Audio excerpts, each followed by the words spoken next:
When Thaddeus Frost boarded the first-class cabin of United Airlines Flight 2477 to New York, he had no idea his arrogance was about to meet its match. Welcome to another incredible true story, everyone. Don't forget to comment where you're watching from today. The morning sun streamed through the windows of San Francisco International Airport's first-class lounge, where passengers prepared for their cross-country journey.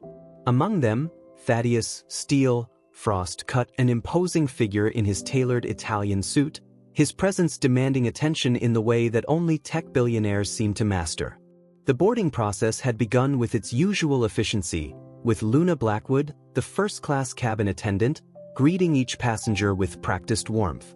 Frost made sure to flash his titanium card prominently as he handed over his boarding pass, his Silicon Valley status on full display. Barry Bonds entered the cabin quietly, wearing comfortable travel clothes and a baseball cap pulled low. He moved with the fluid grace of an athlete, though his choice of casual attire stood in stark contrast to the business suits surrounding him. Taking his assigned seat in 2A, he settled in without fanfare, pulling out a book about financial markets.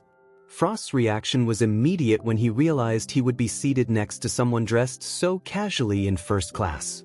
His expression shifted from surprise to disdain as he stored his leather briefcase in the overhead compartment.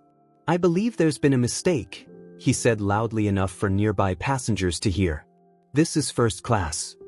Aurora Vale, the senior flight attendant with 20 years of experience, approached with professional calm. "Is there a problem, sir?" she asked, though her eyes flickered with recognition when they met Barry's. The baseball legend gave her a subtle shake of his head, accompanied by a slight smile. "I paid for a premium experience," Frost continued, his voice carrying that particular tone of entitled complaint. "Surely there must be some mix-up in the seating arrangement." He gestured vaguely toward Barry's casual attire, making his meaning clear without saying it directly. Dr. Xavier Pierce, an elderly professor seated across the aisle, looked up from his academic journal with growing interest.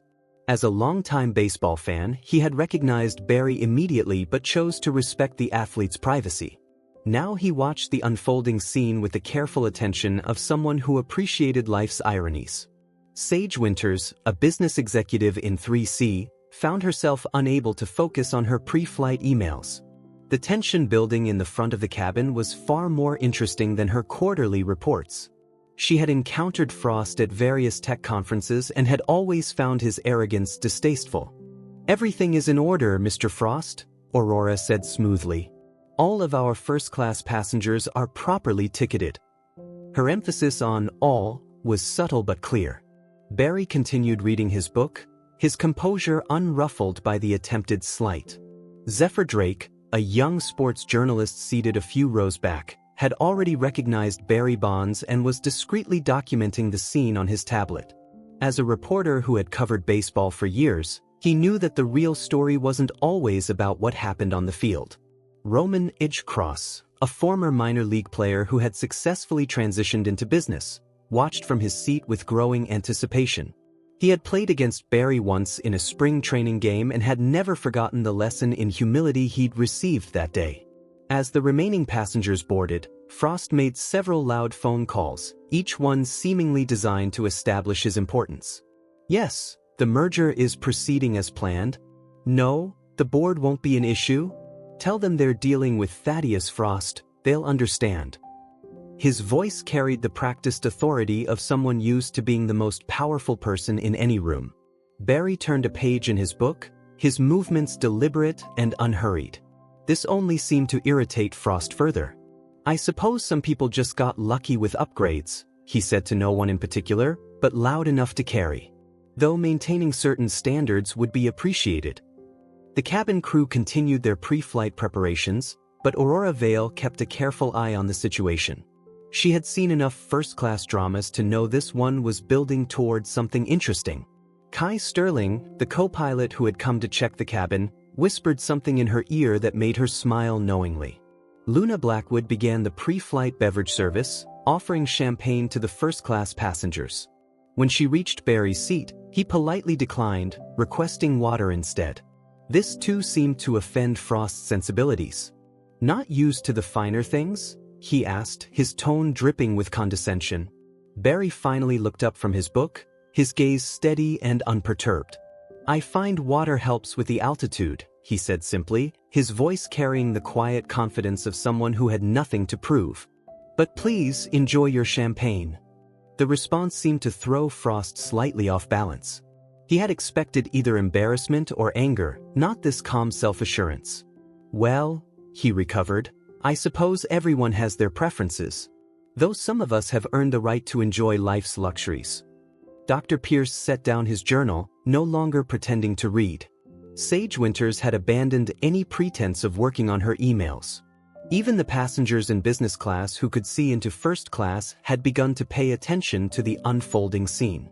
As we approach the turning point in this story, consider how often we judge others based on appearances, how quickly we assume our success gives us the right to look down on others. Share your thoughts in the comments below. The next chapter will reveal how Barry Bond's true identity would come to light, leading to a moment that would leave Thaddeus Frost speechless. But for now, the flight attendants completed their preparations, the cabin doors closed with a final thunk, and the aircraft began its slow taxi toward the runway.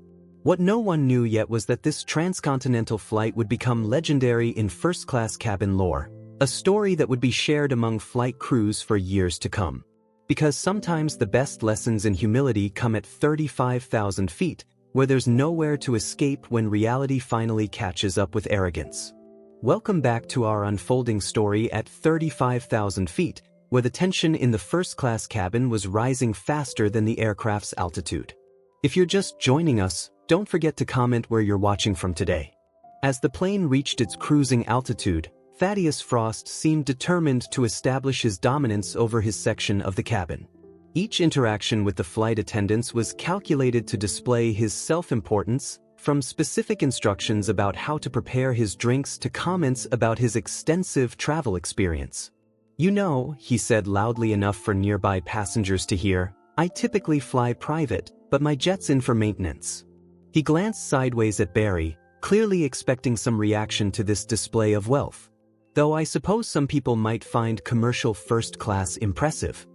Barry Bonds continued reading his book about financial markets, occasionally making notes in the margins. His calm focus seemed to irritate Frost even more than open confrontation would have. Aurora Vale, passing by with the meal service cart, noticed how Barry's composed demeanor was causing Frost's arrogance to appear increasingly foolish. Dr. Xavier Pierce, still observing from across the aisle, caught Aurora's eye and gave a slight shake of his head. As a professor of sociology, he recognized this as a perfect example of status anxiety in action. Frost's need to assert his importance was revealing far more about his insecurities than his success. Luna Blackwood approached with the lunch menus, her professional smile masking her growing distaste for Frost's behavior. "Our chef has prepared several special options today," she began, but Frost cut her off. "I assume you have proper wine pairings?"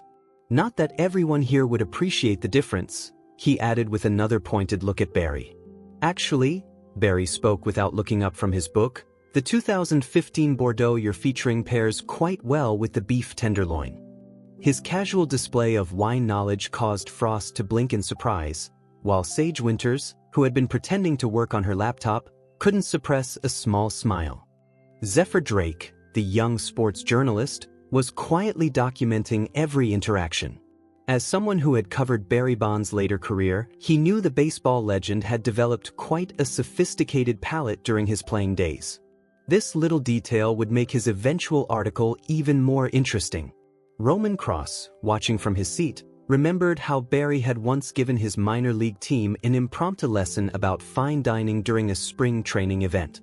The contrast between Frost's assumed superiority and Barry's genuine knowledge was becoming more apparent with each exchange.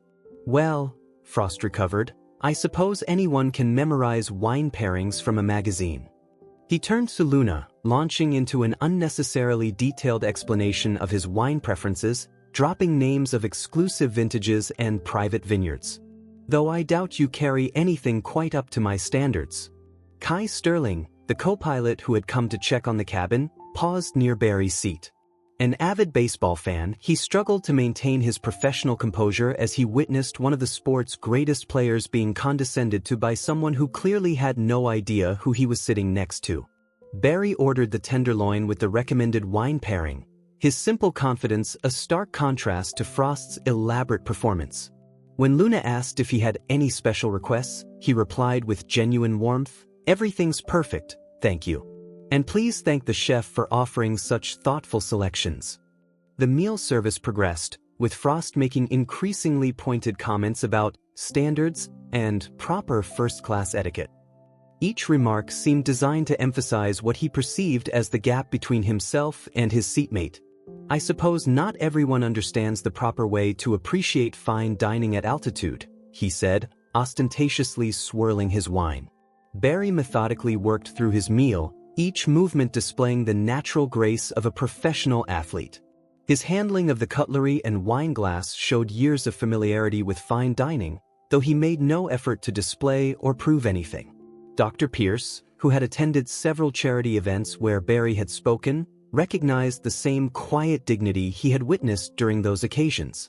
The baseball legend had always carried himself with a particular poise that made showboating unnecessary. As the meal service concluded, Frost's attempts to establish superiority grew more direct. "I built my tech empire from nothing," he announced to the cabin at large. "That's why I appreciate these luxuries. I've earned them. Unlike some people who might just be lucky enough to afford an upgrade." The irony of his statement wasn't lost on those who recognized Barry. Sage Winters, who had followed baseball throughout her business career, had to bite her lip to keep from pointing out that Barry Bonds had earned his success through years of dedication and unparalleled talent. As we prepare to enter the next phase of this story, consider how often true greatness is marked not by what we claim about ourselves, but by how we treat others. Share your thoughts in the comments below. The next chapter will reveal how Barry Bonds' identity would finally come to light, setting up a moment of reckoning for Thaddeus Frost. But for now, the first-class cabin settled into a tense quiet, the antagonist growing increasingly frustrated by his failure to provoke a reaction, while the baseball legend maintained his dignified composure. What they didn't know yet was that Aurora Vale had already set in motion a series of events that would make this flight unforgettable. Because sometimes the best response to arrogance isn't confrontation, it's allowing reality to deliver its own perfect pitch. As we return to our story high above the American heartland, where the atmosphere in first class had grown as thin as the air outside, a subtle shift was about to occur. If you're just joining us now, make sure to comment where you're watching from today. The meal service had been cleared, and Thaddeus Frost had shifted his attention to his laptop, occasionally making sure everyone could hear his business calls about million-dollar deals and tech acquisitions. Barry Bonds had moved from his book about financial markets to reviewing what appeared to be charitable foundation documents, his focus unwavering despite his seatmates' persistent attempts at intimidation. Aurora Vale had been coordinating quietly with her crew, sharing knowing looks with Luna Blackwood each time they passed through the cabin. They had both seen plenty of first-class power dynamics play out over their years of service, but this situation promised to be particularly satisfying. "You know," Frost said during a break between his calls, "I just closed a deal worth more than most people make in a lifetime." He spoke loudly enough for the entire cabin to hear, though his comments were clearly directed at Barry. That's the difference between people who understand true success and those who just, he paused meaningfully, get lucky with seating assignments. Dr. Xavier Pierce, who had been grading papers, set down his red pen and adjusted his glasses. As someone who had studied human behavior for decades, he found himself fascinated by how Frost's need to prove his importance was actually diminishing him in the eyes of everyone around him. Sage Winters had given up any pretense of working on her laptop, instead watching the scene unfold like a masterclass in contrast between genuine and artificial success. Having built her own company from the ground up, she recognized the difference between earned confidence and insecure showboating. Zephyr Drake, the sports journalist, continued documenting every interaction, knowing that this story would resonate far beyond the usual celebrity encounter piece. There was something universal about watching arrogance unknowingly challenge greatness. Roman Cross, remembering his own brief encounter with Barry on the baseball diamond years ago, smiled slightly at the memory of how the superstar had taken time after that spring training game to give hitting tips to minor league players. The same quiet strength he had shown then was on display now. Kai Sterling, making another pass through the cabin, paused briefly near Barry's seat. "Sir," he said professionally, though his eyes sparkled with recognition, "is everything comfortable for you?" The question was simple, but the respect in his tone was unmistakable. "Everything's perfect, thank you," Barry replied with genuine appreciation. "Though I wouldn't mind statistics on our airspeed and altitude, if you have them." The request, revealing his analytical mind, caused Frost to scoff audibly. "Some of us understand the actual technical specifications of aircraft," Frost interjected. "I doubt the numbers would mean much to someone who—" He paused again, his implication clear, "probably doesn't deal with complex data regularly." What Frost didn't notice was how several passengers exchanged knowing looks at this comment. Barry Bonds, whose understanding of statistics had revolutionized aspects of baseball analytics, simply nodded thoughtfully as Kai provided the requested information. Luna Blackwood approached with the afternoon snack service, offering a selection of premium refreshments. When she reached Barry's seat, she couldn't help but mention, "We also have some special protein options that athletes often prefer during long flights." Frost seized on this comment immediately. "Athletes?" He laughed dismissively. "I suppose some people might consider casual gym-going athletic." He straightened his Italian silk tie. "Real success requires mental prowess, not just physical exertion." It was at this moment that Aurora Vale decided the stage was perfectly set. She approached Barry's seat with what appeared to be a magazine that had been requested by another passenger. "I apologize," she said clearly, "but Mr. Johnson in 4C was wondering if you wouldn't mind signing this for his son. He's a huge baseball fan." The magazine's cover featured a younger Barry Bonds mid-swing, his perfect form frozen in the moment just before contact. The headline read, "The greatest hitter of all time, Barry Bonds rewrites the record books." Frost's reaction was everything the cabin crew had hoped for. His face, previously set in an expression of smug superiority, went through a rapid series of changes: confusion, recognition, disbelief, and finally, the dawning horror of understanding. "You're—" he started, his voice suddenly less certain.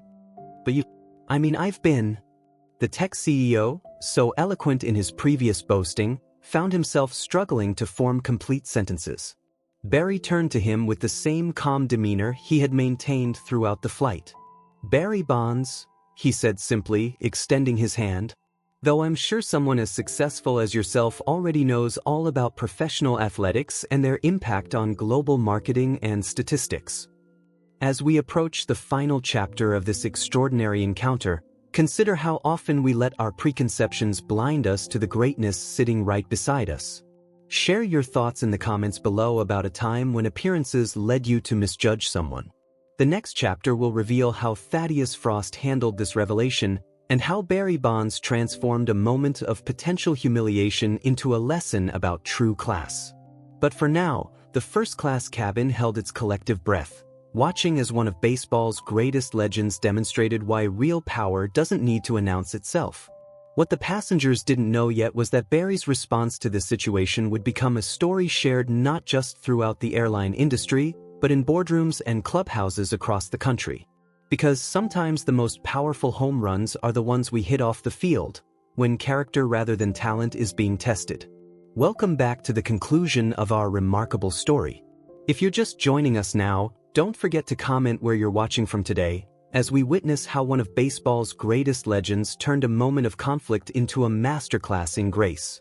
The silence that followed Barry Bonds' introduction seemed to stretch forever in the first-class cabin. Thaddeus Frost, the previously boastful tech CEO, sat frozen in his seat, his face cycling through shades of red that would have impressed a traffic light. The magazine Aurora Vale had brought overlay between them, Barry's younger self captured in perfect batting form on its cover. I had no idea," Frost finally managed, his voice barely above a whisper. The man who had spent hours boasting about his success and status now seemed to have trouble forming complete sentences. "If I had known," Known what? Barry asked calmly, his voice carrying no trace of triumph or ridicule. That I had earned my seat? That I might understand something about success. The questions weren't accusatory, they were delivered with the same quiet confidence he had displayed throughout the flight. Dr. Xavier Pierce leaned forward slightly, recognizing that he was witnessing something more significant than just a moment of comeuppance. This was becoming a lesson in handling power and success with grace. You see, Barry continued, now addressing not just Frost but the entire cabin, success isn't about proving yourself to others. It's about proving something to yourself. He picked up the magazine, looking at his younger self thoughtfully. Every home run I hit wasn't about showing others they were wrong, it was about showing myself I was right. Sage Winters had abandoned all pretense of working, her laptop closed as she listened to the baseball legend share wisdom that applied far beyond the diamond. Roman Cross nodded in recognition, remembering similar words Barry had shared with minor league players years ago. But you're Barry Bonds, Frost said, as if the name explained everything. You're one of the greatest players in history. Of course you belong in first class. The irony of his statement seemed lost on him, but not on the other passengers. And how did you think I got there? Barry asked, his tone genuinely curious. Did you think I was born hitting home runs? That I didn't have to earn every step, face every doubt, prove myself every day? He gestured to Frost's laptop. Just like you had to earn your success in tech, I had to earn mine on the field. The difference isn't in having success, it's in how we wear it. Aurora Vale, who had stationed herself nearby, watched as the lesson unfolded. In all her years of flying, she had seen countless displays of wealth and status, but rarely had she witnessed such a powerful demonstration of true class. The statistics you dismissed? Barry continued, warming to his subject. Baseball taught me that numbers tell stories. Every average, every calculation, every percentage point represents a journey. When I studied airspeed earlier, I wasn't just asking for numbers, I was appreciating the story of this flight. Zephyr Drake was typing frantically on his tablet, knowing he was witnessing something special. This wasn't just about a celebrity encounter or a moment of humiliation. This was about the fundamental nature of success and dignity. Luna Blackwood approached with fresh drinks, placing them quietly before both men. Barry thanked her by name, just as he had done throughout the flight. Frost, watching this, seemed to realize how his own behavior toward the crew now appeared in stark contrast. I've been... Frost began, then stopped, seemingly at a loss for words. Barry held up a hand, stopping what was likely to be an embarrassed apology. Let me share something I learned early in my career, he said. Every strikeout taught me more than any home run. Sometimes our mistakes are our best coaches. The other passengers in first class had given up any pretense of not listening. Even some people in business class were leaning forward, trying to catch the baseball legend's words of wisdom. Kai Sterling, making another pass through the cabin, slowed his pace to hear more. You know what the hardest pitch to hit is? Barry asked, though the question seemed rhetorical. It's not the fastball or the curveball. It's our own expectations. When we think we have to prove our worth every minute, we miss the chance to actually be worthy. Frost looked down at his expensive suit, his status watch, his premium devices, all the trappings he had used to announce his importance. Somehow, they seemed less impressive next to Barry's quiet confidence and earned wisdom. I would love to hear about your tech innovations, Barry said suddenly, surprising everyone. Not as a CEO talking to someone he thinks needs to be impressed, but as someone who understands what it means to work hard and achieve something meaningful. The genuine interest in his voice seemed to transform Frost. For the first time since boarding, his posture relaxed, and when he began speaking about his company's actual work, not its value or his importance, but the problems they were solving, his passion and intelligence shone through. The remainder of the flight took on a different tone. The two men discussed everything from baseball analytics to tech innovation, each bringing their unique perspective to the conversation. Other passengers occasionally joined in, creating the kind of intellectual exchange that first class was actually designed for. As the plane began its descent into New York, Frost turned to Barry with genuine contrition. I've learned more about success in these last few hours than in years of board meetings, he admitted. Thank you for not just putting me in my place when you could have. Barry's response captured the attention of everyone within earshot. Success isn't about putting people in their place, he said thoughtfully. It's about helping everyone find their best place. Sometimes that means hitting home runs. Sometimes it means taking a walk. And sometimes it means letting others learn their own lessons about what really matters. 1 month later, a story appeared in a major business magazine about a new charitable initiative. Thaddeus Frost's tech company had partnered with Barry Bonds Foundation to create a program combining sports analytics with STEM education for underprivileged youth. The article mentioned that the idea had been born during a chance meeting in first class. As we conclude this extraordinary story, take a moment to reflect on your own measures of success. How often do we let external markers of status blind us to the true meaning of class? Share your thoughts in the comments below. Remember, as Barry Bonds demonstrated at 35,000 feet, true greatness isn't about proving others wrong. It's about proving that success and humility can fly in the same cabin. The next time you're tempted to judge someone based on appearances, remember that the greatest home run hitter in history might just be sitting quietly beside you, teaching lessons more valuable than any status symbol could convey.